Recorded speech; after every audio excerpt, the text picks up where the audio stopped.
இந்த நாளிலும் கர்த்தர் என்னோடு கூட என்ன பேச போகிறார் என்று எதிர்பார்ப்போடு காத்திருக்கிறீர்களா?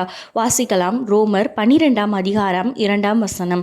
உங்கள் மனம் புதிதாகிறதினாலே மறுரூபமாகுங்கள். ஆம் பிரியமானவர்களே, நான் நிறைய நேரத்தில் யோசிக்கலாம், நான் நல்லா ப்ரேயர் பண்ணுறேன், நல்லா வேதம் வாசிக்கிறேன், ஆனாலும் ஆண்டவருடைய சத்தத்தை என்னால் கேட்க முடியலையே, ஆண்டவருடைய சுத்தம் என்ன அப்படின்றத என்னால் அறிந்து கொள்ளவே முடியலையே, அது ஏன்னே எனக்கு தெரியல அப்படின்னு சொல்லி நம்ம யோசிக்கலாம். நம்மளுடைய இருதயம் புதிதாக இருந்தால் தான், நம்மளுடைய இருதயம், நம்முடைய சிந்தனைகள் பரிசுத்தமாக இருந்தால் தான் ஆண்டவருடைய சத்தத்தை நம்மளால கேட்க முடியும். அப்பதான் அவருடைய சித்தத்தை நம்ம அறிந்து கொள்ள முடியும். அப்போ இந்த நாள்ல நீங்க ஆண்டவர்கிட்ட கேளுங்க, அப்பா என்னுடைய இருதயம், என்னுடைய சிந்தனைகளினால நான் ஏதாவது பாவம் செய்திருந்தேன்னா என்ன மன்னிங்க, என்னுடைய இருதயத்தை நீங்க மறுரூபமாக்குங்க, புதிதாக்குங்கப்பா அப்படின்னு சொல்லி இந்த நாள்ல நீங்க ஆண்டவர்கிட்ட நீங்க ஜெபிக்கும் போது ஆண்டவருடைய குரலை உங்களால கேட்க முடியும். அவருடைய சித்தம் என்ன அப்படின்றத தெரிஞ்சு அதன்படி உங்களால நடக்க முடியும். இந்த வார்த்தையை நீங்க அந்த நாள் முழுதும் அறிக்கை பண்ணுங்க. அப்பா என்னுடைய மனதை புதிதாக்குங்க, என்னுடைய இருதயத்தை நீங்க புதிதாக்குகிறதுக்காக நன்றி அப்படின்னு சொல்லி தேவனை ஸ்தோத்திரிங்க.